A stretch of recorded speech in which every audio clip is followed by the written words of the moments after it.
A troubled foster boy and an uninterested camp counselor make for a volatile combination. Is it worth watching? Find out when I look at camp on this week's Indy Christian Review.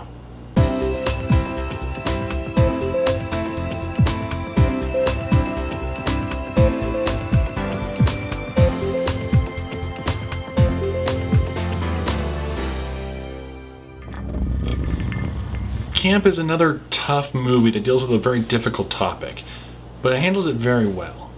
The story starts with a young boy named Eli who has a druggy mom and an abusive father. After his mother dies of a drug overdose, Eli is sent to a foster home. Meanwhile, Ken, an investment advisor, is trying to score a wealthy client.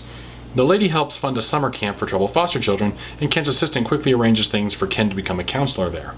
Ken is less than thrilled with the arrangement, but goes through with it in hopes of impressing the potential client. He discovers that the camp director, Tammy, knew him in high school and that they have something of a history. And then Ken meets the child he's been paired with, Eli. A hurting, violent child and a counselor who couldn't care less. Let the hijinks and drama begin. Now, like I said at the beginning, this can be a tough movie to watch. The film opens with an unblinking look at just how miserable Eli's home life is, and it's pretty intense. It's not long before it gets to the camp, and it's easier to watch at that point, but the stories of these kids is very heartbreaking.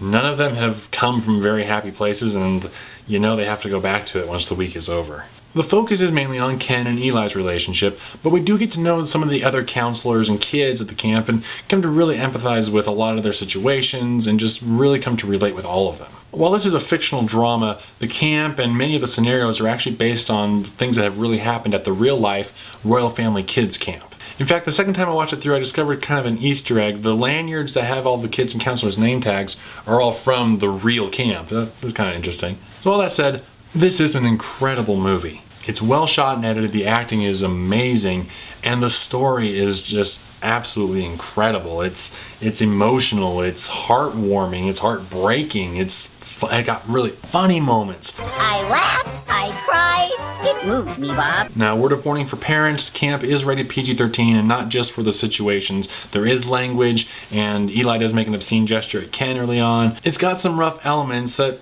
really suit the rough aspects of the story and the rough lives these kids have gone through. It's realistic. It's not sanitized, but it's not overdone. Either way, parents, make the best judgment for your family. Now, I could sit here and go on about this movie because there is really a lot to talk about. So many different characters, so many different stories. The way the plot is put together is really well done. But it has been brought to my attention that some people didn't like my longer reviews, so let's just cut it short and summarize by saying, go to thecampmovie.com and buy the DVD. It is well worth watching. And that's all the time we have. Thank you for watching Indy Christian Review. Be sure to subscribe and leave a comment if this review is helpful for you. And until next week, may God bless you, and may God bless independent Christian films.